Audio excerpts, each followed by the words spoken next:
Well,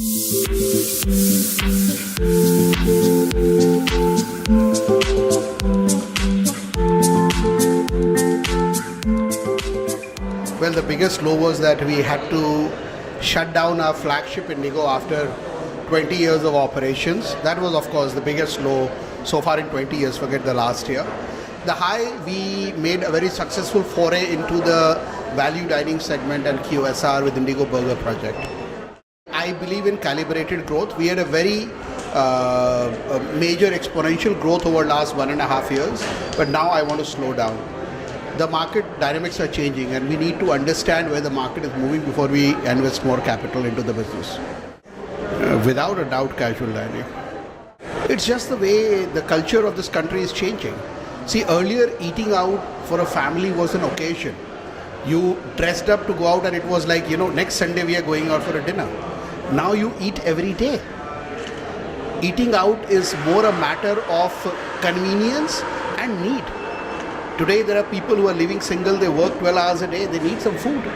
So that is one of the reasons why I think more affordable casual dining segment is going to grow. The millennials today are eating out far more than what the generation before them did. And if you eat out more, then obviously the per meal spend has to be little more viable than a fine dining. The investment into fine dining segment has definitely come down. That is given. And also the organic growth within the fine dining has also dwindled in comparison to what is happening in the value dining segment. Everything has changed. Consumers, eating out patterns, the tastes, one of the biggest change that I see is this organized aggregators who are changing the way the market is consuming. Whole lot of changes. The food. I mean, earlier continental food, if that was like a broad term used, meant a mac and cheese. The only cheese we perhaps knew was Amul cheese. Yeah. Today you ask a 12-year-old kid, he'll give you 5 cheese ka naam with the characteristics of each. That is where things have changed. People are far more traveled.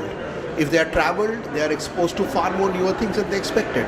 One big change, if you ask me, which we have seen, is now drinking is out of the closet. Now people are more freely going out to drink. Like, I was joking to somebody that earlier, if you drank after work, you used to run away from the side. If you are a non-drinker, you shy away. People say you are not in sync with the market. That's a big change I've seen. Yeah. I think the consumption is going to grow. Indians are still consuming far less than what other top economies are consuming. And with our population, that can mean a huge growth.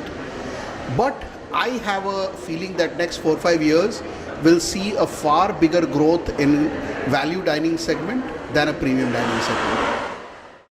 Number one, when people decide to do a restaurant, very few actually do the business modeling of that. See, this restaurant has very low entry barriers, so people who have no inkling about what this business is, probably they love to eat out, they become restaurateurs. In larger cities where the failure rates are even higher, the proportion of fixed operating expenses are so high that you will bleed if your revenue dips even marginally. That is number 2. Number 3, the legalities and the licensing requirement. See, this F&B industry does not report to one single ministry. So, like a railway has a ministry, IT has a ministry, F&B has no industry, hotel has no industry. So you deal with tourism one day, home the other day, excise the other day, and so that is one of the big things. There is no clarity. For some strange reason, F&B is always considered a sin industry, which it isn't. It is a necessity of today's world. You don't eat out because you want to show off. You eat out because it's your need. It's your requirement.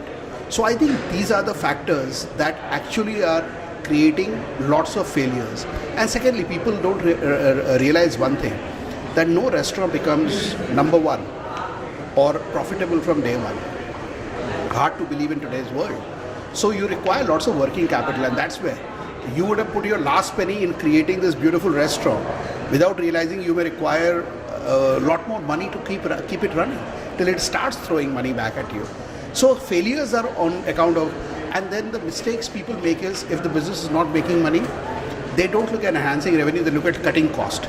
Now, cutting cost is a nice thing per se, but if you cut cost on your product itself, then you are actually, what you're doing is you're harming your own business.